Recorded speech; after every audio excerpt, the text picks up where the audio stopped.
जहां धान पर एक बार फिर से छत्तीसगढ़ की सियासत गरमाई हुई है और इस बार जो कारण बना है वो केंद्रीय मंत्री पीयूष गोयल का एक बयान, जिस पर अब सीएम भूपेश बघेल ने भी पलटवार किया है और कहा है कि केंद्र सरकार का काम केवल झूठ बोलना है। सीएम भूपेश बघेल कल रायपुर आए थे और बता दें कि केंद्रीय मंत्री पीयूष गोयल ने भूपेश सरकार पर कई आरोप लगाए। तो भूपेश सरकार ने धान खरीदी का टारगेट पूरा नहीं किया, तो ये आरोप केंद्रीय मंत्री पीयूष गोयल की तरफ से लगाया गया और इसको लेकर अब सीएम भूपेश बघेल ने भी पलटवार किया है। तो छत्तीसगढ़ की सियासत में एक बार फिर से धान खरीदी जोरों शोरों से यह मुद्दा एक बार फिर से उठाया जा रहा है। जहां पीयूष गोयल छत्तीसगढ़ के दौरे पर पहुंचे थे, जहां उन्होंने धान खरीदी को लेकर भूपेश सरकार पर यह आरोप लगाया कि धान खरीदी का टारगेट कांग्रेस सरकार की तरफ से पूरा नहीं किया गया।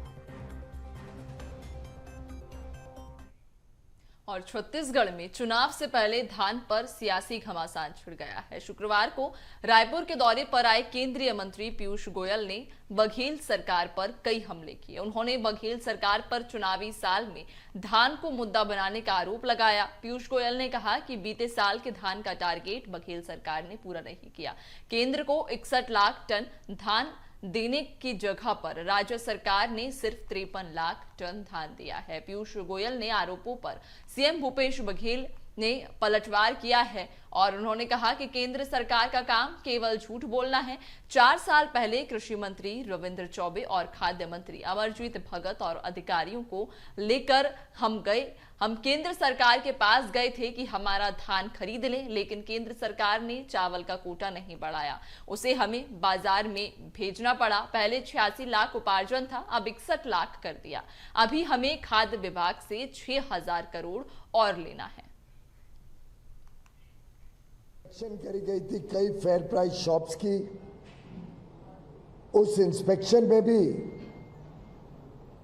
लगभग 65,701 मेट्रिक टन 65,701 मेट्रिक टन के अनाज की गड़बड़ पाई गई थी। फेयर प्राइस शॉप्स पे जो रिपोर्ट हुआ था अनाज, उससे कम अनाज मिला था और 285 फेयर प्राइस शॉप्स जो कि राज्य सरकार जिसका निरीक्षण करती है उनको सस्पेंड किया गया और 208 फेयर प्राइस शॉप्स को कैंसिल भी किया गया। लगभग 22 एफआईआर भी बनाए गए, लॉन्च किए गए।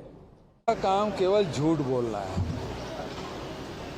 आज से 4 साल पहले तत्कालीन कृषि मंत्री रविंद्र चौबे जी, खाद्य मंत्री अमरजीत भगत इसको लेके गया था, अधिकारियों के लेके गया था कि हमारा चावल खरीद लें। तब भारत सरकार ने कहा, पीयूष गोयल ने कहा कि आप समर्थन मूल्य से ज़्यादा दे रहे हैं, 2500 रुपये में खरीद रहे हैं, इसलिए आपका चावल हम नहीं खरीदेंगे। चावल का कोटा उन्होंने नहीं बढ़ाया। आखिर में हमको धान को बाजार में बेचना पड़ा और अभी फिर से आके झूठ बोल के जा रहे हैं।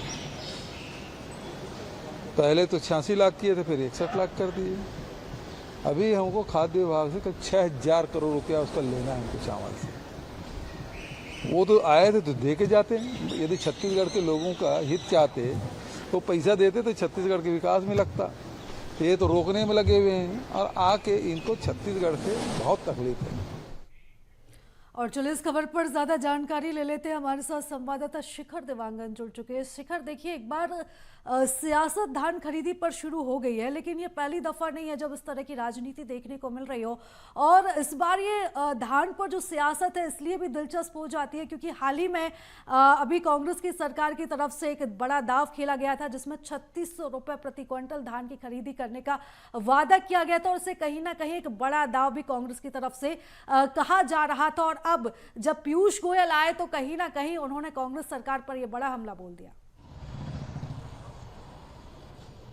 देखिए, छत्तीसगढ़ में चुनाव नज़दीक है और जब चुनाव नज़दीक है तो जाहिर सी बात है कि कई मुद्दे जो है वो उभर कर सामने आएंगे। जब भी छत्तीसगढ़ में चुनाव होते हैं धान का एक बड़ा जो मुद्दा है वो निकलकर सामने आता है, किसानों का मुद्दा है वो निकलकर सामने आता है। और जिस तरह से 2018 के विधानसभा चुनाव हुए थे, उन चुनाव में एक बड़ा मुद्दा कांग्रेस लेकर आई थी और 2500 रुपये प्रति क्विंटल के दर पर धान खरीदने की बात कही थी। और 2018 में सत्ता का परिवर्तन हुआ था, कांग्रेस की सरकार बनी। सरकार बनते ही किसानों को लाभ देने की कोशिश राज्य सरकार लगातार करती हुई नजर आ रही है। अलग अलग योजनाएं जो हैं लगातार चलाई जा रही है। अब 2023 विधानसभा चुनाव नज़दीक है, उस लिहाज से अब फिर धान का जो मुद्दा है वो केंद्र बिंदु पर आता हुआ नजर आ रहा है, क्योंकि जिस तरह से धान खरीदी को लेकर छत्तीसगढ़ में दावे किए जाते हैं, वादे किए जाते हैं, इसके अलावा केंद्र सरकार भी इसे लेकर दावे करती है। और इसी मुद्दे को लेकर कल केंद्रीय वाणिज्य और उद्योग मंत्री पीयूष गोयल छत्तीसगढ़ दौरे पर पहुंचे थे। औचक निरीक्षण था, एफसीआई का भी उन्होंने निरीक्षण किया, उसके बाद प्रेस कॉन्फ्रेंस भी करते हुए नजर आए। इस दौरान राज्य सरकार पर कई गंभीर आरोप भी पीयूष गोयल लगाते हुए नजर आए हैं। जिस तरह से आरोप लगा है, साफ तौर पे इस बात का भी जिक्र कर रहे हैं कि इस साल 61 लाख मीट्रिक टन राज्य सरकार को एफसीआई के गोदाम में जमा करना था, लेकिन अब तक 53 लाख मीट्रिक टन ही चावल जो है वो जमा किया गया है। इस तरह के आरोप जो है वो लगाए गए हैं, गड़बड़ी का आरोप लगाया गया है। उसका पलटवार भी मुख्यमंत्री भूपेश बघेल कर रहे हैं। मुख्यमंत्री भूपेश बघेल साफ तौर पे कह रहे हैं कि केंद्रीय नेतृत्व जब भी आता है झूठ बोलकर चले जाता है। पहले धान खरीदी की बात को लेकर झूठ बोला जाता था, अब जो धान के मुद्दे हैं उसे लेकर लगातार झूठ बोला जा रहा है। तो इस तरह से बयानबाजियों का दौर छत्तीसगढ़ में लगातार जारी है। और इस बात का भी जिक्र मुख्यमंत्री भूपेश बघेल कर रहे हैं कि धान का जो पैसा है लगभग 6000 करोड़ रुपए वो बकाया है, वो अब तक नहीं दिया गया है। और अगर केंद्रीय मंत्री छत्तीसगढ़ दौरे पर आए थे, किसानों का हित चाहते हैं, तो उन्हें वो पैसा देना चाहिए था, क्योंकि राज्य सरकार उन पैसों से जनता के हित के लिए काम करती है। तो इन तरह के मुद्दे जो है लगातार उठने को जो है बिल्कुल उठते शिखर, जा और रहे हैं। लगातार केंद्र सरकार की तरफ से यह आरोप भी छत्तीसगढ़ सरकार पर, भूपेश बघेल सरकार पर यह लगाया जाता है कि भूपेश बघेल सरकार उन्हें धान नहीं देती है जितनी मात्रा में कहा जाता है। और वहीं भूपेश बघेल सरकार की तरफ से यह कहा जाता है कि केंद्र की तरफ से हमें उतना पैसा भी नहीं आता है। फिलहाल इस मुद्दे को लेकर लगातार सियासत एक बार फिर से गरमाई है और अब देखना होगा कि इस बार जो कांग्रेस ने दाव खेला है वो कितना बड़ा मास्टर स्ट्रोक साबित होता है। फिलहाल शिखर, तमाम जानकारी के लिए, चर्चा के लिए आपका बहुत धन्यवाद।